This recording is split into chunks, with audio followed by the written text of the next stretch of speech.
Presentamos Vertiente de Opinión, un programa producido por el periodista Mario Emilio Pérez. Saludos amigos de Vertiente de Opinión. Nos da mucho placer tener con nosotros aquí al licenciado Juan Daniel Balcácer, un reputado historiador dominicano, escritor, un sólido intelectual y un hombre que a través de la Fundación Corripio es el forjador, el escritor de un programa excelente que yo recomiendo de forma entusiasta. Se titula Un viaje a la historia y son unos videos, entre otros puntos del programa, amenos, instructivos, didácticos, tienen todas las buenas características. Y esa será una de las temáticas de este programa.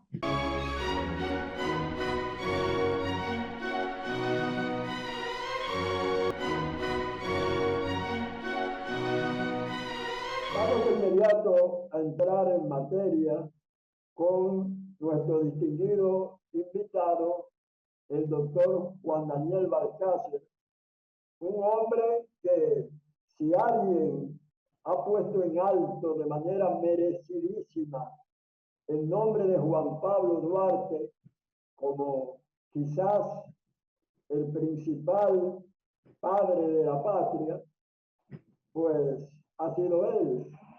En estos días,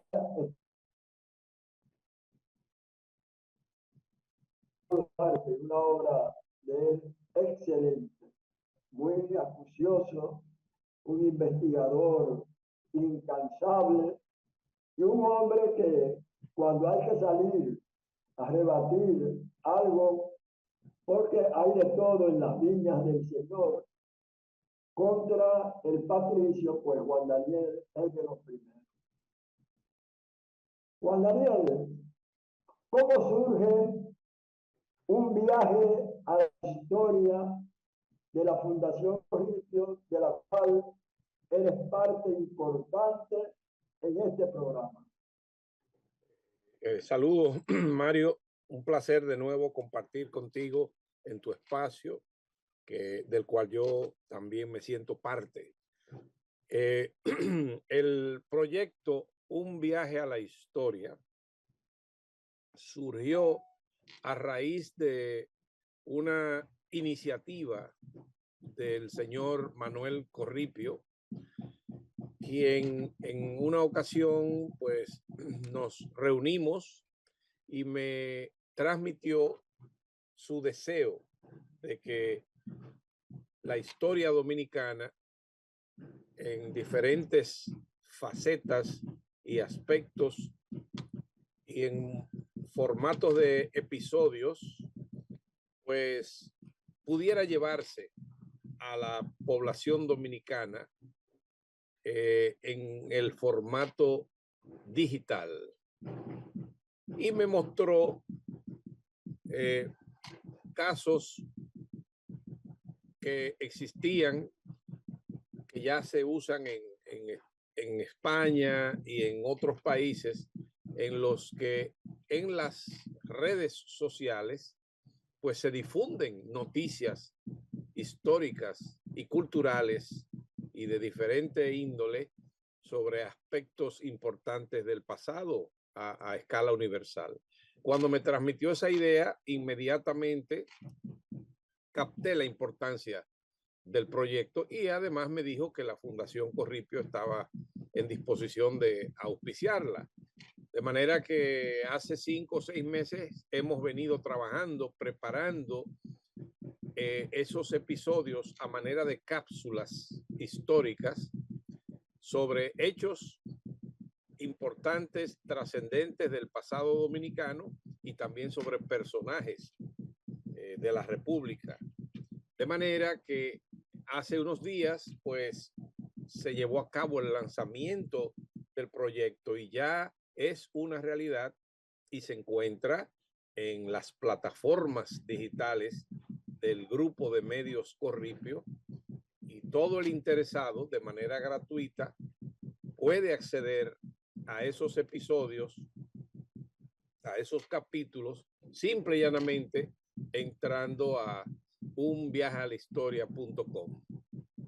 Se han subido 5 episodios, los primeros 5, pero ya hay 25 o 30 listos y cada semana anunciaron que se subirá un episodio para que los interesados pues vayan creando su propia biblioteca digital. Pero ahora mismo hay 5 episodios ya en la plataforma del grupo Corripio en unviajealahistoria.com.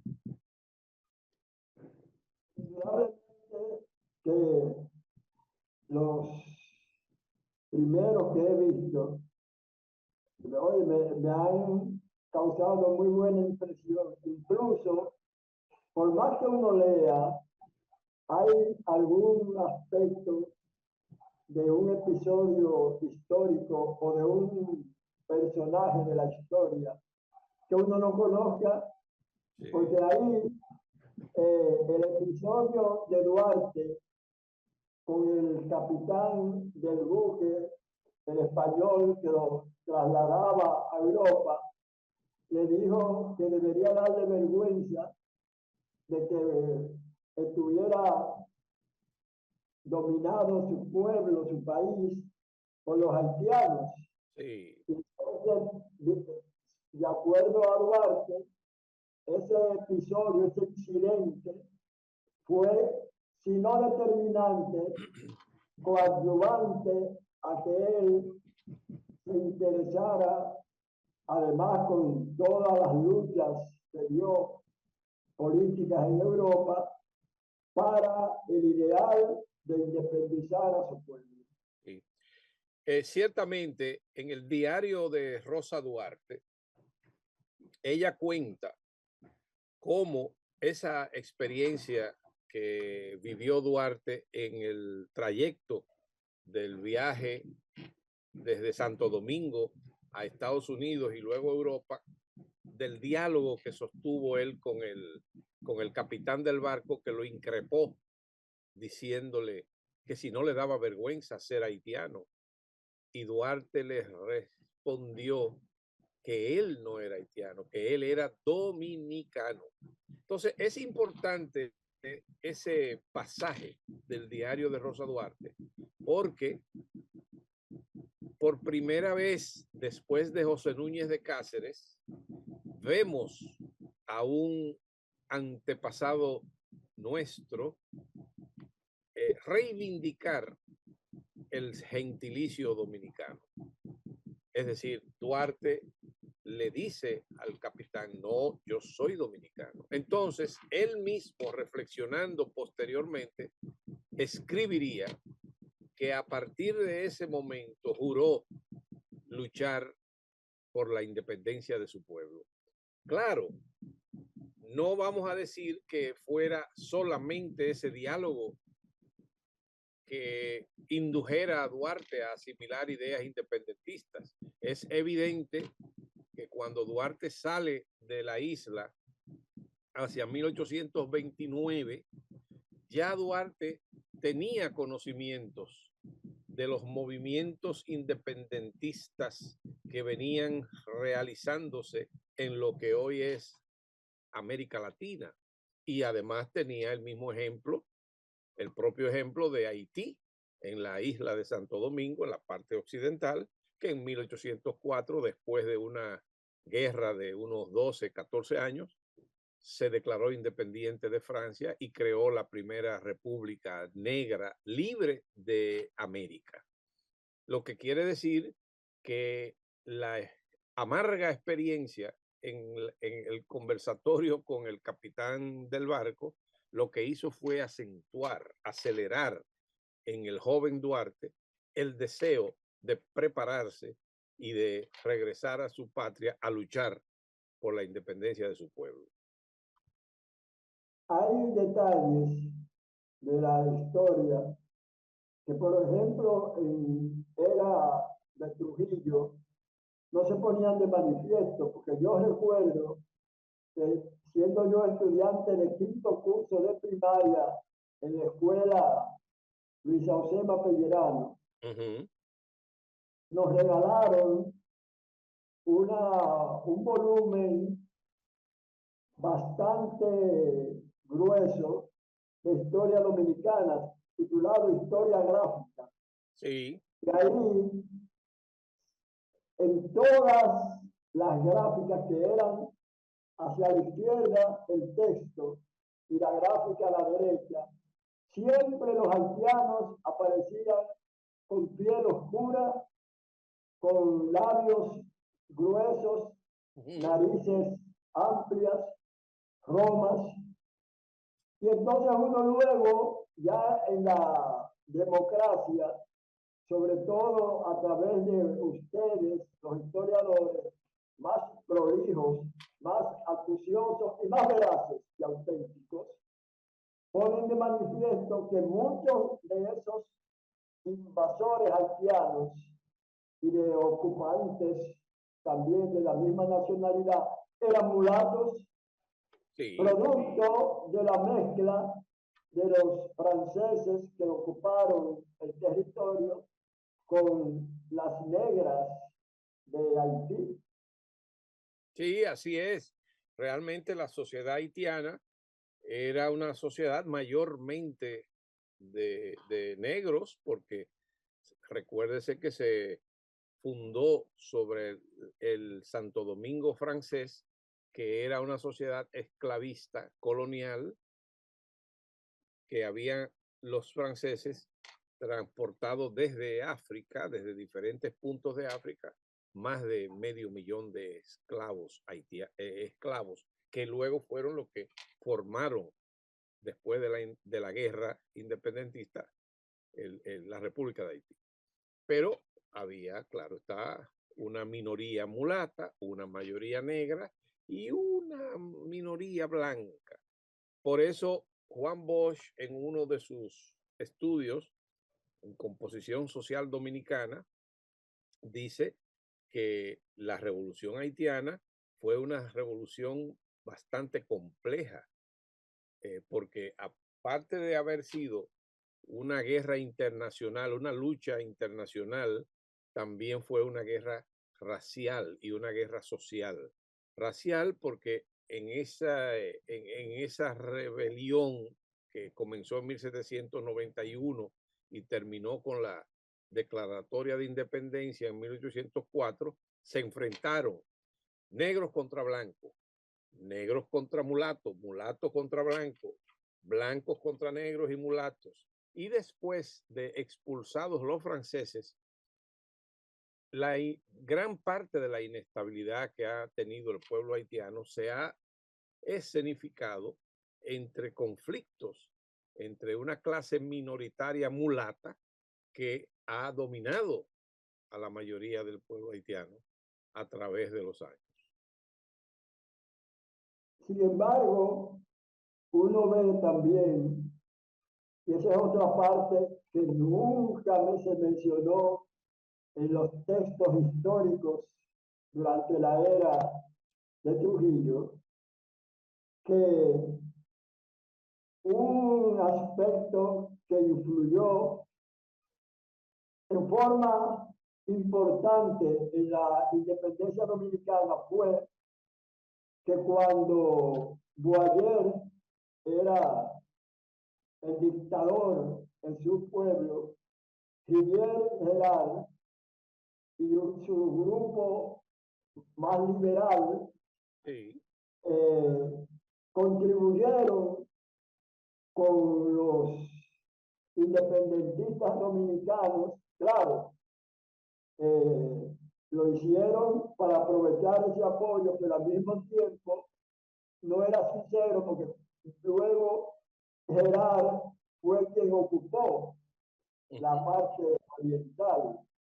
Pero ese es un aspecto de la historia dominicana que uno no conocía, que en parte por el apoyo de los liberales haitianos, incluyendo liberal auténtico mulato que fue Petion.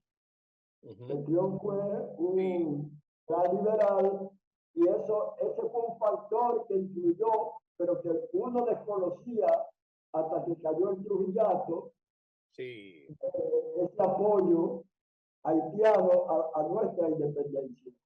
Fíjate, también hay que tener en cuenta que durante la era de Trujillo, aparte de la ideología dominante trujillista, totalmente antinegra y prohispanista, que exaltaba, digamos, de una manera exagerada la herencia hispánica, porque es indudable que el pueblo dominicano es un pueblo afrohispánico.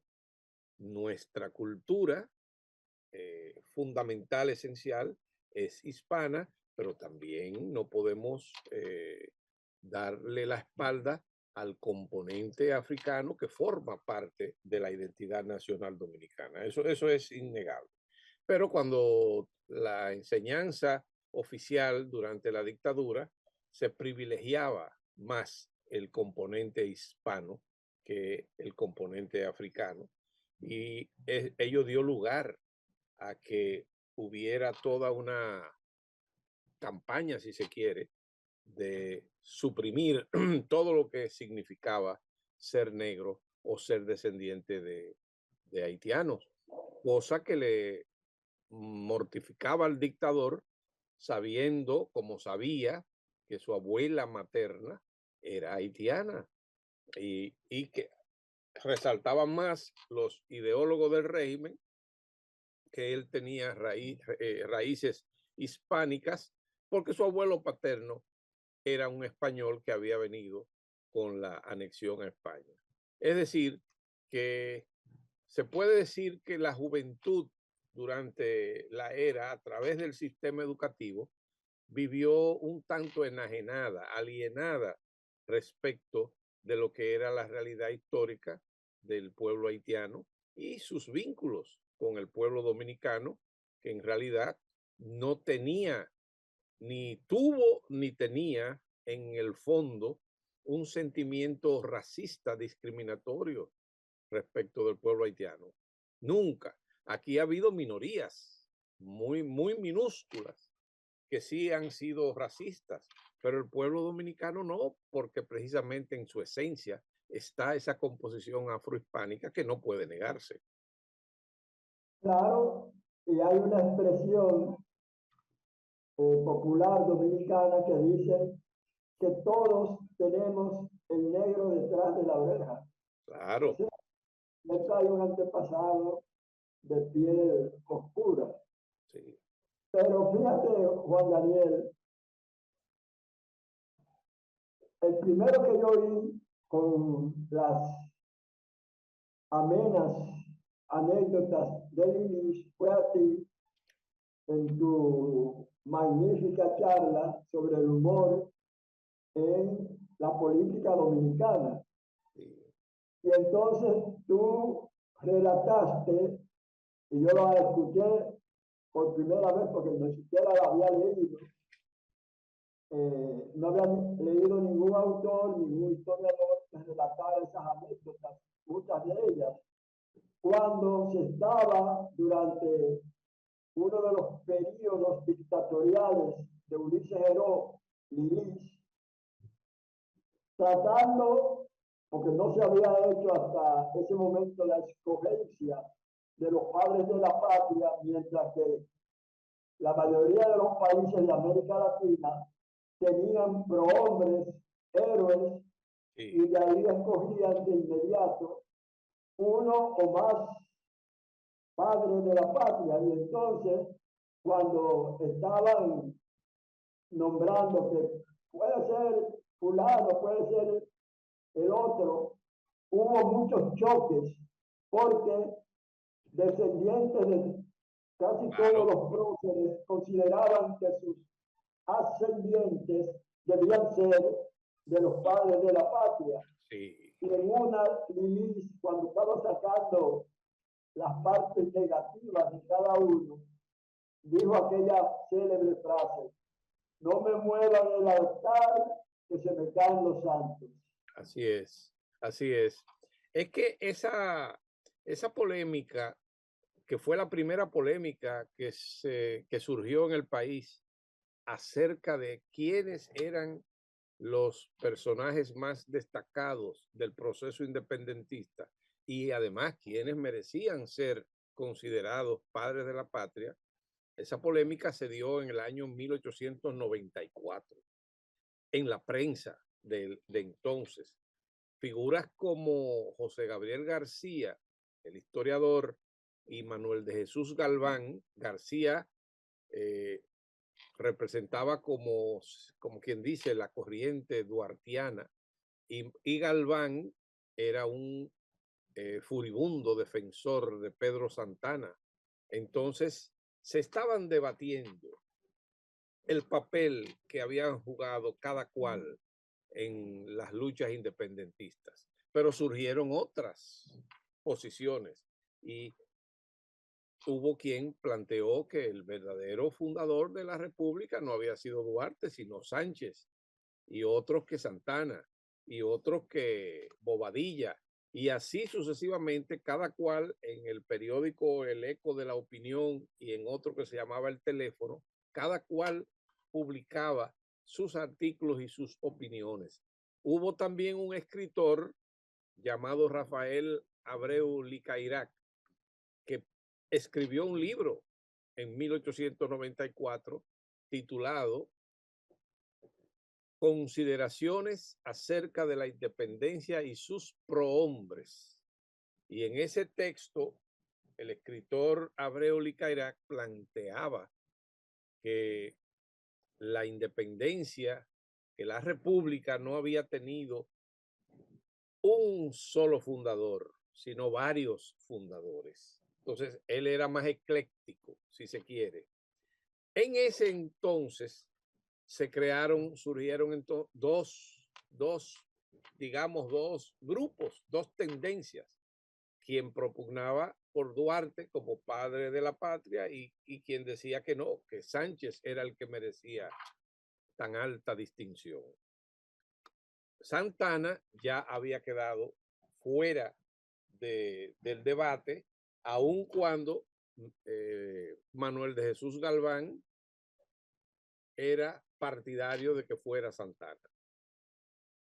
En eso, en 1891, encontraron los restos en Santiago de Ramón Matías Mella y fueron trasladados esos restos a Santo Domingo y llevados a la Catedral Primada de América. Y en medio de esas controversias, que Sánchez, que Duarte, Lilis es quien resuelve el diferendo y más o menos sugiere en un homenaje que se le iba a rendir a los fundadores de la República con motivo del 27 de febrero de ese año, es quien prácticamente propone la tríada, la tríada oficial que desde entonces se fue estableciendo y enraizando en la conciencia nacional de Duarte, Sánchez y Mella.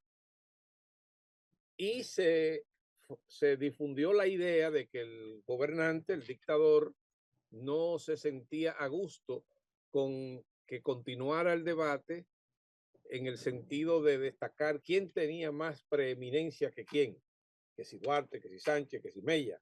Y ahí es donde surge la expresión: no me muevan el altar porque se me caen los santos.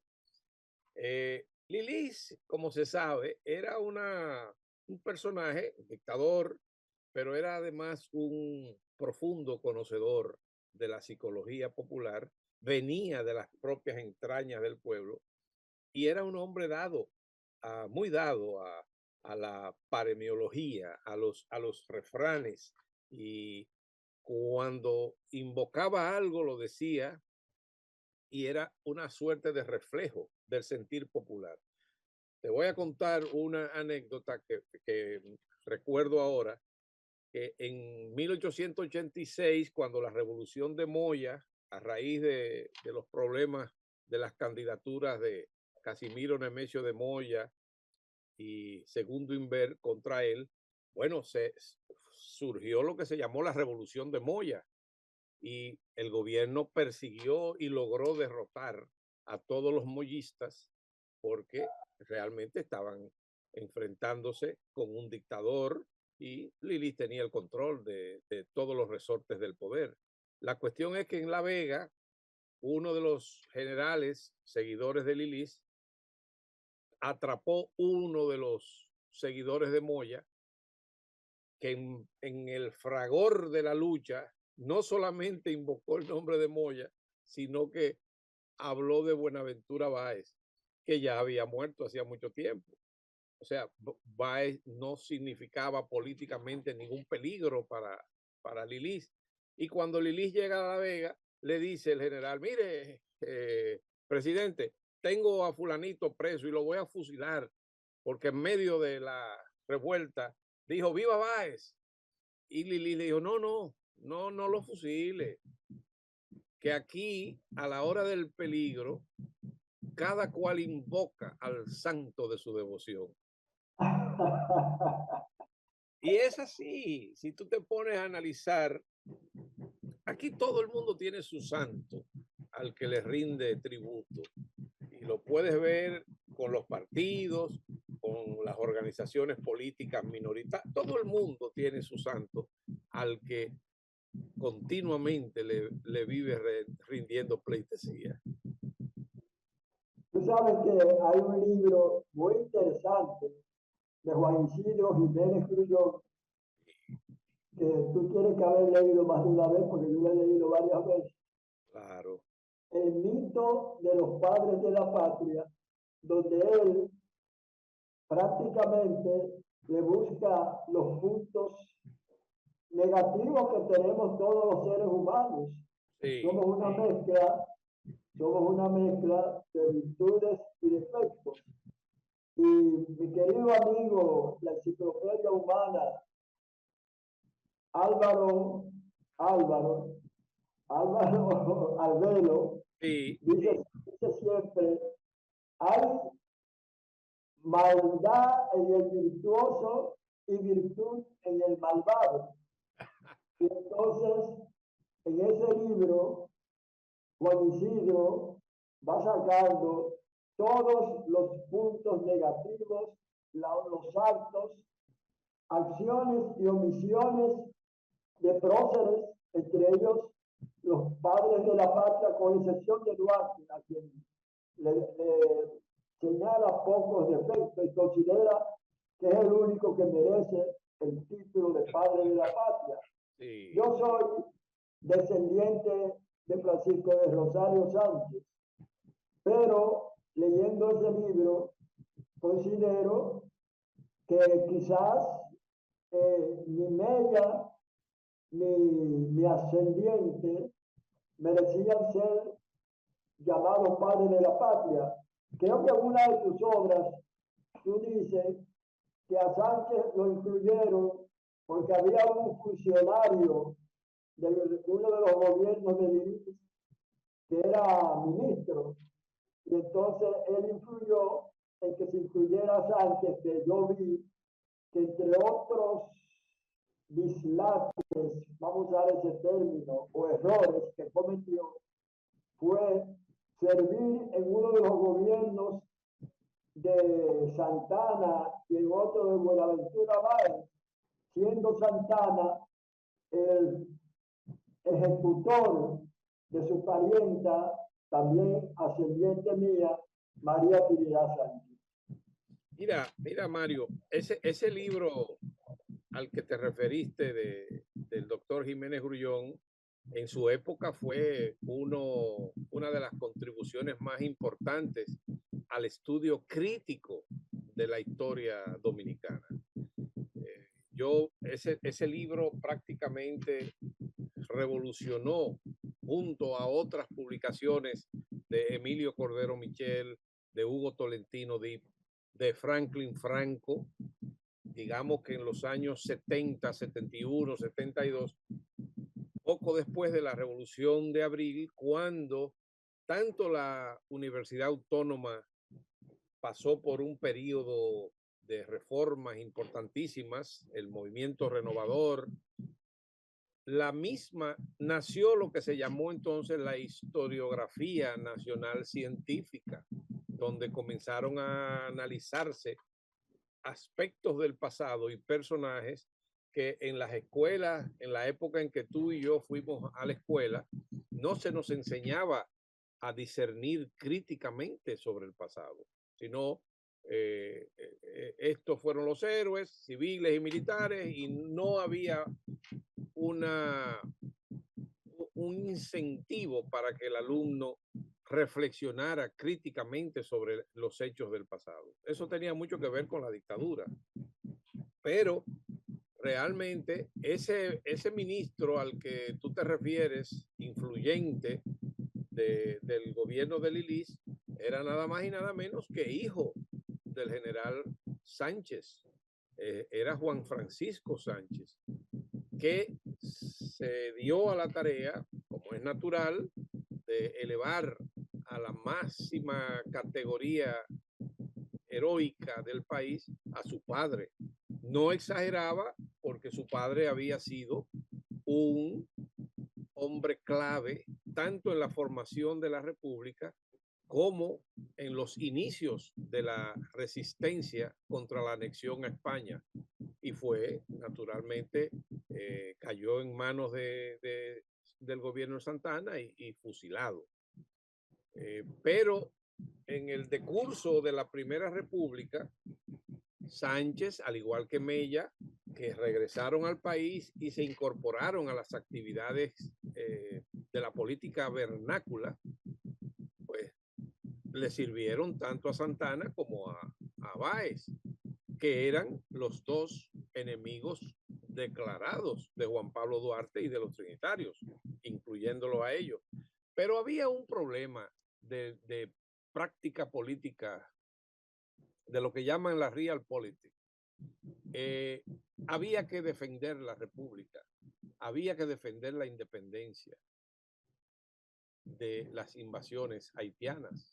Y tanto Sánchez como Mella colaboraron con los gobiernos que tenían sobre sus hombros la responsabilidad de mantener incólume la independencia. Duarte estaba en el exilio. Duarte, además, siempre lo he dicho y lo hemos hablado tú y yo, no regresó porque, a diferencia de los demás patriotas, Duarte fue el único que fue expulsado del país con todo y su familia. Los Sánchez no, los Sánchez fue expulsado Sánchez y Mella también, pero la familia de ellos se quedaron aquí. Aparte de que en el caso de María Trinidad Sánchez, te quiero dar este dato. Francisco de Rosario Sánchez nunca culpó a Santana de la muerte de su tía ni de su hermano, porque si no, no hubiera colaborado con Santana, ni lo hubiera llamado públicamente, como lo llamó en un artículo de 1853, el libertador de la patria. Ese título que se lo dio el Congreso a Santana, lo refrendó Sánchez. Si Sánchez, y este testimonio que te estoy dando de que Sánchez nunca creyó a Santana culpable del asesinato de su tía, es una tradición en la familia Sánchez. Lo decía su bisnieto Carlos Sánchez y Sánchez. Por escrito está ese documento.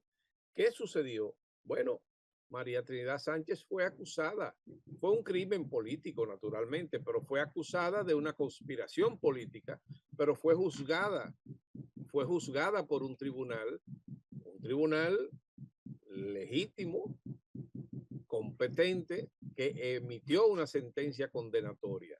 Y entonces Santana hizo una reunión en Palacio en ese entonces, tratando de ver si buscaba la manera de conminar, de conmutar la pena.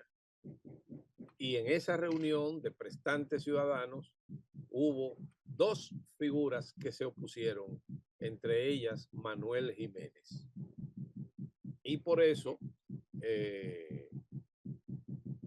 Sánchez más tarde colabora, y no solamente colabora con Santana, sino que en 1849, cuando la acusación que le hace el gobierno de Santana al general Antonio Duvergé, el fiscal contra Duvergé fue Sánchez. De manera que hay cosas que hay que estudiar con más detenimiento, y en modo alguno eso significa que le había dado la espalda al ideal trinitario, como plantea Juan Isidro Jiménez Rullón. Sencillamente, ellos tenían que defender la República. Vamos a hacer una breve pausa.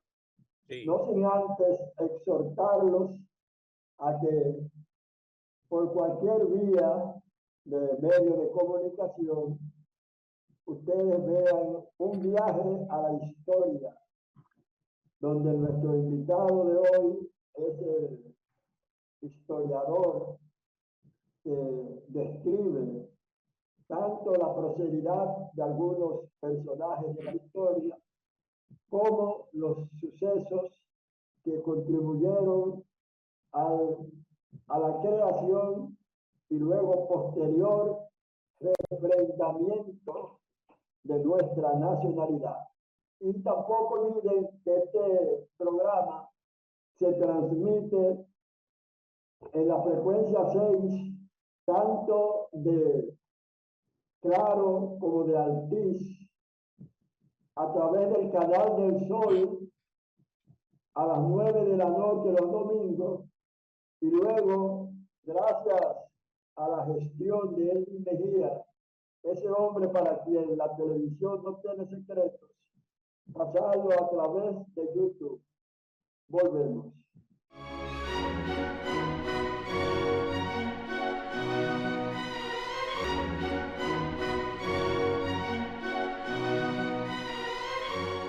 Bien, seguimos este interesante diálogo con ese destacado, más que historiador, investigador histórico, el que lee su libro sobre el magnicidio de Trujillo, pues se da cuenta que tuvo que tener un sentido del deber, una paciencia inagotable, porque ahí solamente faltaron hasta decir si alguno de los tiranicidas, valga el término, tuvo quizás devaneos de devolverse, aunque sí, nada que cuando, sobre todo el más decidido, parecía en la práctica Antonio de la Maza, por su natural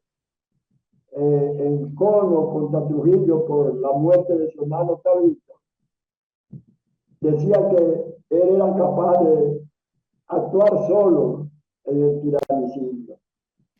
Mira, Juan Daniel, en el importante diario Libre, valga la redundancia, salió un artículo titulado Los primeros trinitarios. Entonces menciona como es natural, primero a Juan Pablo Duarte, el más fervoroso creyente en las posibilidades de la independencia dominicana, sin necesidad de intervención ni la llamada protección extranacional. Luego menciona a Pedro Alejandrino Pina, que fue muy solidario y muy albergador en su corazón el ideal patrio. José María Serra, también un leal a Juan Pablo Duarte y a la independencia. Félix María Ruiz y Juan Isidro Pérez, Este último prácticamente un fanático de Duarte, pero, y siempre hay un pero, Jacinto de la Concha, cuyo nombre engalana una de nuestras calles,